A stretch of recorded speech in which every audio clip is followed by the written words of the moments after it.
Hi எல்லோரும் எப்படி இருக்கீங்க? நல்லா இருக்கீங்கன்னு சொல்லி நம்புகிறேன். நாங்களும் சூப்பராக இருக்கோம். இந்த வீடியோவில் என்னோடய சொந்த ஊரில் காலையிலேருந்து நைட்டு வரைக்கும் நான் என்னோடய நாளை வந்து டே இன் மை லைஃப் எப்படி போகுது அப்படின்றத உங்ககிட்ட வந்து ஷேர் பண்ணியிருக்கேன். கண்டிப்பாக ஸ்கிப் பண்ணாமல் லாஸ்ட் வரைக்கும் பாருங்கள், இன்ட்ரெஸ்டிங்காக இருக்கும். காலையிலேயே வந்து இன்றைக்கி ஃபுல்லாகவே விரதம், நாளைக்கு மாமாவுக்கு திதின்றதுனால இன்றைக்கி ஃபுல்லாகவே விரதம்னு சொல்லுவாங்க. அதனால் காலையில் இட்லி சாம்பார் சட்னி பண்ணிவிட்டு குளிச்சுட்டு சாப்பிட்டாச்சு. ஃப்ரெஷ் ஆகிட்டு வந்து ஆல்பம்லாம் பார்த்துட்டு இருந்தோம். அந்த சூப்பரான மெமரிஸ் கல்யாண ஆல்பம், அப்புறம் வந்து என்னோடய ஏஜ் அட்டெண்ட் பண்ணுற ஆல்பம் இருந்துச்சு. அது ரெண்டையுமே வந்து நானே, என் ஹஸ்பண்டு, என்னோடய நாத்தனார்னு சொல்லி எல்லாருமே சேர்ந்து உட்காந்து பார்த்துட்டு இருந்தோம். ரொம்ப ஒரு அழகான விஷயம் அது. எல்லாருமே கொஞ்சம் நேரமாக வந்து எங்களோட ஆல்பம்லாம் பார்த்துட்டு இருந்தோம். என்னை பார்க்கும்போது எனக்கே வந்து கொஞ்சம் டிஃப்ரெண்ட்டாகவும் புதுசாகவும் தெரிஞ்சுது. இப்போ வந்து 2 குழந்த பிறந்தாச்சு இல்லையா, ஃபுல்லாகவே சேஞ்ச் ஆகிடுச்சு. அப்போ வந்து அதெல்லாம் ஒரு சூப்பரான எக்ஸ்பீரியன்ஸ் அப்படின்னு தான் சொல்லணும். அப்போல்லாம் ஆல்பம் போடுறது உண்டு. இப்போல்லாம் பெரிய பெரிய ஆல்பம் ஆக்கிட்டாங்க. இது ஒரு 10 இயர்ஸ்க்கு முன்னாடி உள்ள ஆல்பம் தான். அதெல்லாம் வந்து பார்த்து முடிச்சுட்டு எங்களோட சொந்த ஊர் வந்து எங்கள் 2 பேர்த்துக்குமே, எனக்கும் என் ஹஸ்பண்ட் 2 பேர்த்துக்குமே ஒரே சொந்த ஊர் தான். பக்கத்து தெரு தான். ஒரு தெரு தள்ளி தான் அம்மா வீடு இருக்குது அப்படின்றதுனால இதெல்லாம் முடிச்சுட்டு கொஞ்சம் நேரம் அம்மா வீட்டுக்கு தான் போயிருந்தோம். போயிட்டு எங்கள் பசங்க 2 பேருமே வந்து அங்கேயும் இங்கேயும் மாறி மாறி இருந்துக்குவாங்க. அங்கே கொஞ்சம் நேரம், இங்கே கொஞ்சம் நேரம். அம்மா வந்து கூட்டிகிட்டு போய் கொஞ்சம் நேரம் விளையாட விட்டுட்டு அதுக்கப்புறம் கூட்டிகிட்டு வருவாங்க. அந்த மாதிரி தான் இருக்கும். இதையெல்லாம் பார்த்து முடிச்சுட்டு கொஞ்சம் வந்து பக்கத்தில் சொந்தக்காரங்க நிறையா பேர் இருக்காங்க. அம்மா வீட்டு பக்கத்துலேயும் சரி, இங்கேயுமே சரி, எல்லாரையுமே கொஞ்சம் நேரம் மீட் பண்ணிவிட்டு ஜாலியாக உட்காந்து பேசிகிட்டு இருந்தோம். பசங்க 2 பேரும் வந்து அம்மா அப்பா வீட்டில் ரொம்பவே ஃப்ரீயாக விளாடுவாங்க. அந்தளவுக்கு ஃப்ரீடம் வந்து இங்கே இருக்காது. பட் ஆனால் அம்மா அப்பா வந்து 2 பேரையும் நல்லாவே பார்த்துக்குவாங்க. சின்ன பொண்ணு நான் இல்லாமல் இருக்க மாட்டாளா, இருந்தால் மட்டும்தான் இருப்பாள். பாருங்கள் எந்தளவுக்கு அரிசியெல்லாம் வச்சு சூப்பராக விளையாண்டுட்டு இருக்காங்கன்னு சொல்லிட்டு. அப்பா அம்மா கூட கொஞ்சம் நேரமாக பேசிகிட்டு இருந்தோம். பழைய சாங்ஸ்லாம் ஓடுனுச்சு. அப்புறம் கொஞ்சம் நேரம் வந்து அப்பா கூட பேசிகிட்டு இருந்துட்டு வீட்டுக்கு கிளம்பிட்டேன். ஏன்னா மதியம் வந்து சாப்பாடு பண்ண வேண்டியது இருக்குது அப்படின்றதுனால சாம்பார், அவியல், அப்புறம் வந்து அப்பளம், சாதம் இதெல்லாம் தான் பண்ண வேண்டியது இருந்துச்சு. நான் வந்து கொஞ்சம் ஹெல்ப் பண்ணுவேன். நான் பெரிய அளவுக்கு சமையல்லாம் பண்ண மாட்டேன். இங்கே வந்துட்டனாலே அத்தை தான் வந்து சமையல் ஃபுல்லாகவே பார்த்துக்குவாங்க. அத்தை தான் சமையல் பண்ணுவாங்க. நான் காய் நறுக்கி கொடுக்குறது, இந்த மாதிரி விஷயங்கள் மட்டும்தான் பண்ணுவேன். பிரேக்ஃபாஸ்ட்டு, டின்னர் இது 2மே நான் வந்து பண்ணுவேன். மற்றபடி சாதம், சாம்பார் இந்த மாதிரி மதிய சாப்பாடு ஃபுல்லாகவே அத்தை தான் பண்ணுவாங்க. எனக்கு கொஞ்சம் ரெஸ்ட்டு, லைட்டான சின்ன சின்ன வேலைகள்லாம் வந்து எல்லாமே நான் பண்ணி கொடுத்துருவேன். காய் கட் பண்ணுறது அந்த மாதிரி எல்லாமே. அதுக்கப்புறம் பார்த்திங்கன்னா ஃபுல்லாக கொஞ்சம் நேரம் வீடியும் அப்படி இப்படி க்ளீன் பண்ணுவேன். அத்தை வந்து கைத்தொழில் பண்ணுறாங்க. அதை வச்சு அவங்க வருமானத்தில் தான் அவங்களோட சின்ன சின்ன செலவுகள்லாம் அவங்க பார்த்துக்குறாங்க. அப்படின்றதுனால வீடெல்லாம் அந்தளவுக்கு கவனமாக க்ளீன் பண்ணுறதுலாம் கிடையாது. அப்பப்போ பண்ணுவாங்க. நான் வர நேரம் ஃபுல்லாகவே கொஞ்சம் எனக்கு நீட்டாக இருக்கணும் அப்படின்றதுனால அப்பப்போ நானுமே வர நேரம் ஃபுல்லாகவே க்ளீன் பண்ணி கொடுத்துட்டு தான் போவேன். குழந்தைங்க இங்கே வந்துட்டானாலே பாப்பா வந்து தொட்டியில் தான் தூங்குவாள். அவளுக்கு தொட்டியில் தூங்குறது அப்படின்னா ரொம்ப பிடிக்கும். அப்படியே வந்து கொஞ்சம் நேரம் தொட்டியில் தூங்கிட்டு இருந்தாங்க. நான் எல்லா வேலையுமே முடிச்சுட்டு வீடெல்லாம் சூப்பராக பெருக்கி விட்டாச்சு. கிழங்கு, சீனி கிழங்கு வந்து விற்றுட்டு இருந்தாங்க. எனக்கு ரொம்ப பிடிச்ச கிழங்கு, அதனால் ஸ்வீட்டாக இருக்குன்னு சொல்லி சொன்னாங்க. அதனால் ஒரு 1 கிலோ வந்து வாங்கியிருந்தோம். அத்தை வந்து சாம்பார்லாம் வச்சுட்டாங்க. நான் வீட்டுக்கு கொஞ்சம் கொஞ்சமாக வந்து விருந்தாள்லாம் வந்துக்கிட்டே இருக்கிறாங்க. அத்தையோட அம்மா அப்பா வந்திருக்காங்க, பாட்டி தாத்தா. அவங்க வரும்போது கொஞ்சம் வந்து அவங்க மரத்தில் இருந்த முருங்கைக்காய், அதுக்கப்புறம் கொய்யாப்பழம், இந்த மாதிரி விஷயங்கள்லாம் கொண்டு வந்திருந்தாங்க. நேச்சர் இல்லையா, ரொம்ப ஸ்வீட்டாகவும் சூப்பராகவும் இருந்தது சாப்பிட்றதுக்கு.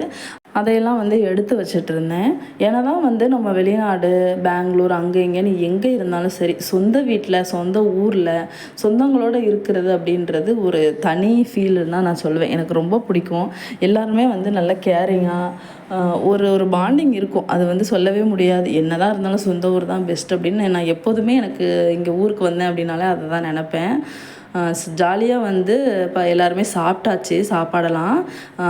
மேலே காக்காவுக்கு வைக்க வேண்டியது இருந்தது, அதை வச்சுட்டு நாங்கள் ஃபுல்லாகவே எல்லாருமே சாப்பிட்றோம். லாஸ்ட்டாக நாங்கள் சாப்பிட்டு வந்தோம். பெரியவங்கள்லாம் சாப்பிட்டதுக்கப்புறமா ஜாலியாக கொஞ்சம் நேரம் எல்லாருமே இருந்து பேசிகிட்டு இருந்தாங்க. வேலையெல்லாம் முடிஞ்சது. எனக்கு கொஞ்சம் வேலை இருந்துச்சு. பாத்திரம் வந்து தேய்க்கிற சிங்கு இருந்தாலுமே அத்தை வந்து சிங்கில் அந்தளவுக்கு பாத்திரம்லாம் தேய்க்க மாட்டாங்க, வெளியே தான் தேய்ப்போம்.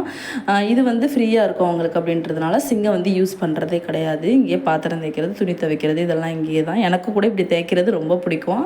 சிங்கிள் நின்றுட்டு தேய்க்கிறத விட இது ஒரு நல்லா இருக்கும். பாத்திரம்லாம் நான் தான் தேய்ச்சிருந்தேன். தேய்ச்சிலாம் முடிச்சதுக்கப்புறம் ஒரு 5 மணி ஆகிடுச்சு. சரி லைட்டாக டீ குடிக்கலாம் அப்படின்னு சொல்லிட்டு தான். இங்கெல்லாம் வந்து அத்தை வந்து காலையில் டீ போட்டாங்க அப்படின்னா நைட்டு சாயந்தரம் 5 மணி வரைக்கும் அதை சூடு பண்ணி வந்து குடிச்சிட்டு இருப்பாங்க. டீ தான், சாப்பாடு கூட சாப்பிட மாட்டாங்க, டீ தான் அதிகமாக குடிப்பாங்க. அப்படின்றதுனால நாங்களுமே இங்கே வந்தால் கொஞ்சம் டீ அடிக்ட் ஆயிடுவோம். எப்போல்லாம் டீ கொடுக்குறாங்களோ அப்போல்லாம் வந்து குடிச்சிட்ருப்போம். சும்மா குடிக்கிறது கிடையாது. காலையில் எழுந்திரிச்சோடனே முறுக்கு, வடை அந்த மாதிரி வச்சு தான் குடிக்கிறது. அதேமாதிரி சாயந்தரமும் தொட்டுக்க எதுவும் இல்லாமல் இங்கெல்லாம் டீ குடிக்கிற பழக்கம் கிடையாது. அப்படியே வந்து அத்தை முறுக்கு வாங்கிட்டு வந்திருந்தாங்க. முறுக்கு வச்சு நாங்கள் எல்லாருமா சேர்ந்து டீயை தான் குடிச்சிருந்தோம். டீ குடித்து முடிக்கவுமே வந்து வெளியில் பானிபூரிக்காங்க வந்து பெல் அடிச்சிட்டாங்க. ஸோ குழந்தைங்க எல்லாருமே ஜாலியாக போயிட்டு பானிபூரி வாங்கிட்டு வந்துட்டாங்க. ஊரளவுக்கு இருக்காது, லைட்டாக வந்து காணு பொரி இதெல்லாம் போட்டு ஒரு குழம்பு மாதிரி ஊற்றி கொடுப்பாங்க, அவ்வளோதான். பெரிய அளவுக்கு இருக்காது, ஆனால் கொஞ்சம் டேஸ்ட் நல்லாயிருக்கும். குழந்தைங்க எல்லாருமே அதை வாங்கிட்டு வந்து சாப்பிட்டுட்டு இருந்தாங்க. நாங்களுமே வந்து ஆளுக்கு ஒவ்வொரு பவுல் வாங்கி அதை வந்து சாப்பிட்டுட்டு இருந்தோம். கொஞ்சம் டேஸ்ட்டு நல்லாவே இருந்துச்சு.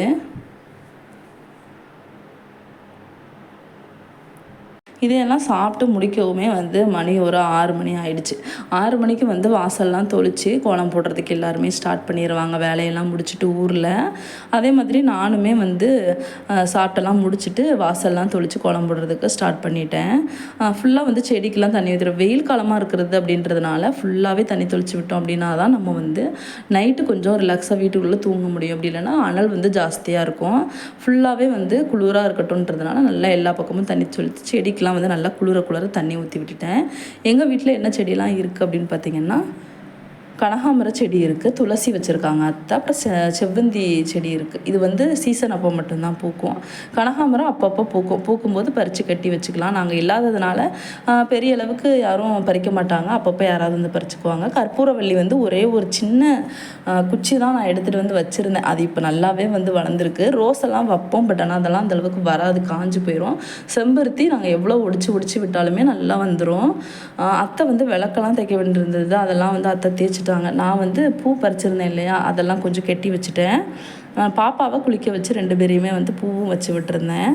நானுமே வந்து ஃப்ரெஷ் ஆகிட்டேன். இந்த வெயிலுக்கு வந்து குளிக்காமல் இருந்தோம் அப்படின்னா கண்டிப்பாக முடியாதுன்றதுனால ஈவினிங்காக நானுமே குளிச்சுட்டு கொஞ்சம் கடைக்கு போக வேண்டியதெல்லாம் இருந்தது, அதனால் ஃப்ரெஷ் ஆகிட்டோம். கொஞ்சமாக காய் எல்லாமே வாங்க வேண்டியது இருந்துச்சு. கையோட கொஞ்சம் மசாலா சாமானும் கொடுத்துட்டு வந்திருந்தோம். அதெல்லாமே போட்டு வச்சுருப்பாங்கன்றதுனால அதையும் கையோடு வாங்கிட்டு வந்துடலாம் அப்படின்னு சொல்லி தான் கிளம்பிட்டு இருந்தோம். நேற்று ஃபோட்டோ கொடுத்துருந்தோம் இல்லையா, அதையுமே வாங்கிட்டு வந்துடலாம் அப்படின்னு சொல்லிட்டு தான். இங்கே வந்துட்டோம் அப்படின்னாலே பசங்க 2 பேருமே அத்தைக்கிட்டே இருந்துக்குவாங்க, என்னை டிஸ்டர்ப் பண்ண மாட்டாங்க. சின்ன பாப்பாவுமே அப்படி தான்.